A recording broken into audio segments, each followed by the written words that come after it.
የማትበላው? እኔ ከአቡ ጋር አልበላም። ለምን? ይኸውት እስኪ እንዴት እንደሚጎርስ። እኔም በቃ እንዴ ምን ሊበላ ነው? ቆይ ለምንድን ነው ቀስ ብለህ የማትበላው? እኛ ቤተሰቦችህ ነን። ትንሽ እንኳን እናሳዝነን። ስፖርት እኮ ስለምሰራ ነው። እና በመግቡ ነው እንደምትሰራው? ይኸው እስኪ ያስከውን በላ። እንዴት አመሻችሁ? በዚህ ሰዓት ምን ነው? በሰላም ነው? በሰላም ነው። አጋጣሚ ሆኖ እንጀራ አልጋገርኩም ነበር። ደረቅ እንጀራ ካላችሁ እንድታበድሩኝ ብዬ ነው የመጣሁት። ኧረ እኛ ለራሳችንም የለንም።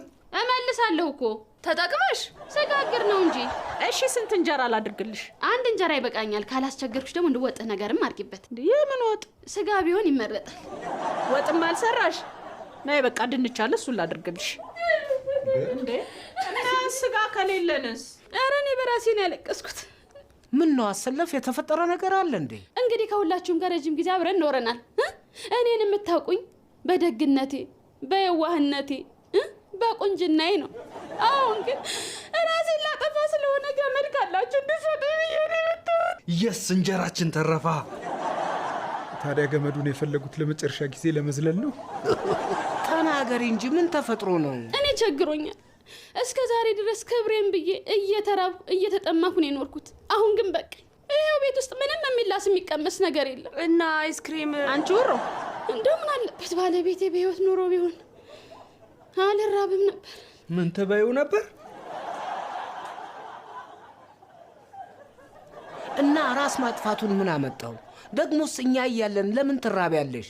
የምትፈልጊውን ነገር እኮ ከኛ መውሰድ ትችያለሽ። አዎ የሚያስፈልግሽን ነገር ብቻ ንገሪ። አይ እኔ ያለፈውበትን ነገር ያልሰራውትን ነገር እኔ መቀበል መብላትም አልፈልግም። ግን ምን አሰብኩ መሰላችሁ? እዚህ ቤት በቤት ሰራተኛነት ቀጥራችሁኝ የቤት ስራ እየሰራው ስንታየሁን እየጠበቅኩ እንደው በዛው የምበላውም ነገር ብትሰጡኝ እንደው ለሞራሌም ለጭንቅላቴም ጥሩ ነው።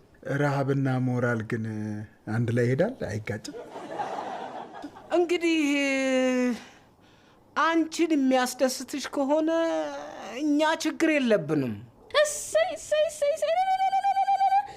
ብርዬ፣ እውነት ነው የምነግርህ። አላሳፍራችሁም። ከጭንቀትና ከረሃብ ነው የገላገላችሁኝ። ችግር የለውም። ብቻ አሁን ይኸውሉ መጨናነቁን ትተሽ ነይ ከኛ ጋር ቢ። እሺ ብርዬ፣ አመሰግናለሁ። እንዴ አይቻልም። ለምን? ሰራተኛ እኮ ብቻዋን ነው የምትበላው።